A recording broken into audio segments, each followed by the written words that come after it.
CMA-TV vous présente la chronique culturelle. Je vous souhaite la bienvenue à notre autre chronique culturelle. Je vous dirais que c'est l'avant-dernière parce qu'on va prendre une petite pause d'été avec des entrées en scène avec Cynthia et Mireille. On va reprendre ça à l'automne, au mois de septembre. Bien sûr, soyez assurés, même tout est déjà prévu. Cynthia, bonjour. Bonjour. Cynthia, c'est presque terminé. On en a parlé avec Mireille la semaine passée. On laisse place à l'été chaud pour l'été. Totalement. L'été chaud pour l'été. En espérant qu'on ait un été chaud. On va l'espérer. Bon, mais là, il y avait un dernier spectacle pour la saison printemps 2025, parce que ça recommence au mois de septembre. Oui. Fait que notre programmation 2024-2025 est officiellement terminée. Donc, on est à l'heure des bilans de notre côté. On commence tranquillement à faire l'analyse de tout ça.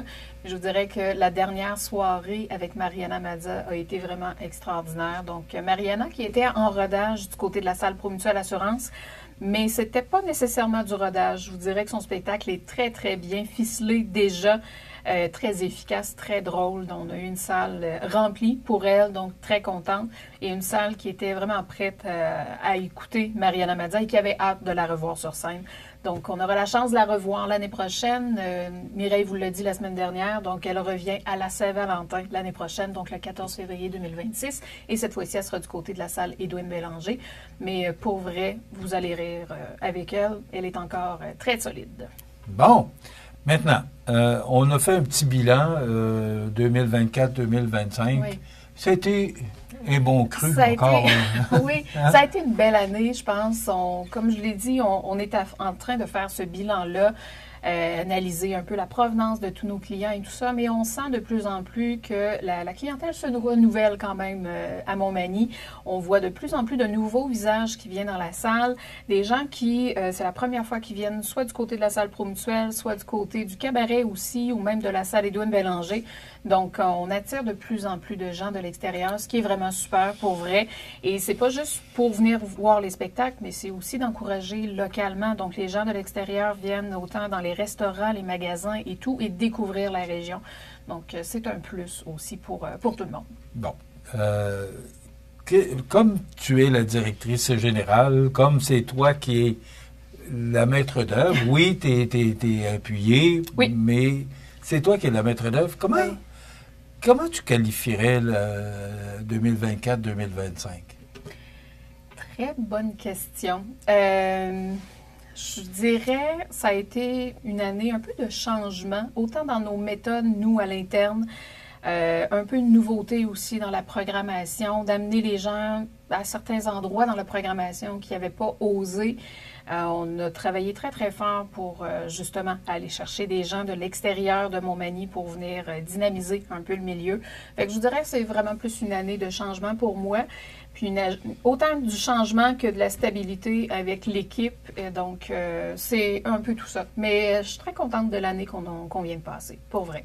Je pense qu'on a bien réussi, je vais le dire comme ça. Bon, c'est toujours... oui, on connaît les artistes, on sait le succès qu'ils remportent, oui, mais c'est toujours périlleux, si je peux, parce qu'on choisit des artistes, oui, on espère que les gens vont être contents de les avoir. Oui. C'est pas évident le travail que tu fais. Non, ben que toute l'équipe fait, parce que pour vrai, je peux pas faire faire ça toute seule. Oui, mais je parle de la directrice générale. Oui. Mais j'avoue, c'est pas évident. Justement, la semaine dernière, je donnais une genre de mini-formation à des artistes qui commencent un peu dans le milieu. Puis l'idée, c'était vraiment d'expliquer comment on monte notre programmation ici à Montmagny. Puis je vous dirais que la clé du succès, peu importe c'est où, mais quand on connaît bien notre clientèle, quand on connaît un peu plus leur goût, on est capable de travailler un peu mieux sur les choix de programmation. Mais pour ça, il faut vraiment être au courant. Puis au courant de la clientèle qui vient, c'est pas juste d'analyser les données, c'est de le voir aussi, notre public. Donc, on est souvent sur place, on est souvent à nos spectacles parce que, justement, oui, on veut voir les artistes qui viennent, mais on veut aussi voir le public. Quand on voit le public sortir avec des étoiles qui brillent dans les yeux, je pense que c'est signe qu'on a bien choisi la programmation. Je vais me permettre de poser la question. Là, c'est pas préparé. Non, là. Je ne sais pas où est-ce que tu t'en vas. Vas-y. Mais Ce serait quoi ton bon coup cette année? Cette année? S'il y en avait un, ben là, moi, je pense que ce sont tous des bons coups. Oui, oui, oui. Mais peut-être, tu dis, celui-là, d'aller le chercher, ou celui-là. Là, mais... Hey, bonne question. J'ai pas eu la chance de voir tous les spectacles, on s'entend, parce qu'on en avait quand même plusieurs.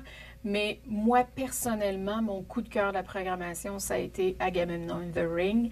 Ce spectacle-là, pour moi, était très éclaté et c'est ce que j'aime aussi. Que ce soit du théâtre, de la chanson, de la lutte, c'était vraiment très, très, très éclaté. Et techniquement aussi, c'était quand même un défi de faire ça à la salle Édouard Bélanger. Fait que je sais que mon équipe technique a travaillé très, très fort pour faire ça. Mais ça, c'est mon coup de cœur à moi. Donc, j'étais vraiment assise dans la salle à écouter le spectacle du début à la fin. Ce qui est rare. Quand vous faites le choix, parce que, je cherche la personne qui t'accompagne. Oui, Jérémy. Oui. Bon, blâme-moi. Oui.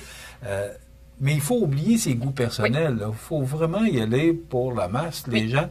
Puis, avec l'expérience, ça fait plus de 25 ans que les ordres de la scène existent. Vous connaissez quand même ce que les gens veulent avoir, mais des fois, c'est pas toujours disponible. Ça ne répond pas toujours à vos attentes. On connaît notre public, on sait un peu vers quoi on veut s'en aller au niveau de la programmation, mais on est à la merci aussi des artistes qui sont en tournée ou pas et des disponibilités aussi. Il y a des moments clés dans une programmation où on n'a pas le choix, la salle n'est peut-être pas disponible ou l'artiste n'est pas disponible au moment où nous, on a un trou dans notre calendrier. Fait que c'est sûr que là, nos choix viennent aussi avec la disponibilité de tout ça, mais... c'est la négociation aussi. Il faut que ça rejoigne vos budgets. Vous avez un budget à respecter. À respecter, oui. Puis tu l'as dit, la programmation, c'est pas pour nous autres, c'est pas pour les employés des arts de la scène, c'est vraiment pour la population complète. Est-ce que tu es content? Oui. Parce qu'on va faire vraiment un bilan, un court bilan la semaine prochaine, puis on va parler de la prochaine année. La prochaine année. C'est 25-26. Ça sera notre programmation 2025-2026. Parce que ça commence à l'automne et ça se termine en juin, comme on le fait là. Voilà. Maintenant, il nous reste 2 minutes et demie pour parler cinéma. Oui, mais écoute, là, au moment où on se parle, parce qu'on se rappelle que nous, on enregistre le lundi et qu'on diffuse la chronique le mercredi, mais au moment où on se parle, on est toujours en attente du film pour vendredi. On attend la confirmation pour que ce soit Lilo et Stitch, donc un film très populaire ces temps-ci pour la famille. Donc, ça devrait se confirmer. Si c'est pas cette semaine, si c'est pas à partir de vendredi, ça sera un petit peu plus tard, mais c'est sûr qu'on va présenter ce film-là. Mais d'ici jeudi, ce qu'on vous présente, c'est le film Thunderbolt, donc le film de anti-héros cette fois-ci. C'est un film de Marvel, donc les plus récents films de Marvel. C'est ce qu'on présente jusqu'à jeudi. Cet été, on peut s'attendre à quoi? Au niveau de la programmation? Dans ta boule de cristal? Oui. Donc, dans la boule de cristal, c'est sûr qu'on a le film québécois Menteuse. Donc, dès la sortie, il sera présenté au moins pendant 2 semaines. C'est une suite, ce serait une suite de Menteurs. Oui, c'est ça. C'est vraiment dans la même suite, dans la même énergie aussi. Donc, vraiment hâte. Je pense que ça va être très, très bon. Donc, on a Menteuse qui s'en vient. On a 2 femmes en or qu'on est en attente aussi, que j'ai eu la chance de voir. C'est un très bon film québécois. Donc, je vous invite vraiment à aller voir ce film-là. On aura bien entendu Mission Impossible. Donc, ça s'en vient. Lilo et Stitch. On a plein de bons films qui s'en viennent. L'été, on tombe vraiment dans une bonne période, dans des bons choix de films. Donc, c'est un peu difficile de faire les meilleurs choix parce qu'il y a tellement de nouveaux films qui sortent. Je suis surpris de t'entendre, oui. Il y a vraiment plusieurs choix. Durant l'été, c'est une grosse période pour le cinéma. Donc, les plus grandes périodes de cinéma sont à l'été et durant le temps des fêtes, bien entendu. Donc, là, on tombe vraiment dans une belle période pour le choix de films. Donc, tout ça, ça s'en vient. Le nouveau Karate Kid, bref, il y en a vraiment beaucoup qui s'en viennent. C'est important de mentionner que le cinéma va fonctionner tout l'été, sans arrêt. Sans arrêt, 7 jours sur 7. On augmente un peu le nombre de représentations, principalement de semaines en journée, donc les après-midi. Et le cinéma, c'est une belle sortie. Autant quand il fait trop chaud, l'air climatisé, c'est parfait. Et quand il pleut, c'est parfait aussi de venir au cinéma. Donc, c'est un beau mélange là, de tout ça. Donc, surveillez notre site web. C'est vraiment la meilleure façon de connaître notre programmation. Donc, le adls.ca. Et sinon, on se reparle la semaine prochaine. Oui, pour la dernière chronique. Oui. Et là, on fera vraiment un court bilan parce qu'on l'a pas mal fait, mais on va regarder qu'est-ce qui nous attend pour 2025-2026. Oui, encore une belle programmation de près de 80 spectacles qui s'en vient l'année prochaine. Et ça terminera pour la période estivale. Merci beaucoup. Bien, merci à toi. Cynthia Lamontagne, directrice générale des Arts de la scène. Voilà, ça complète.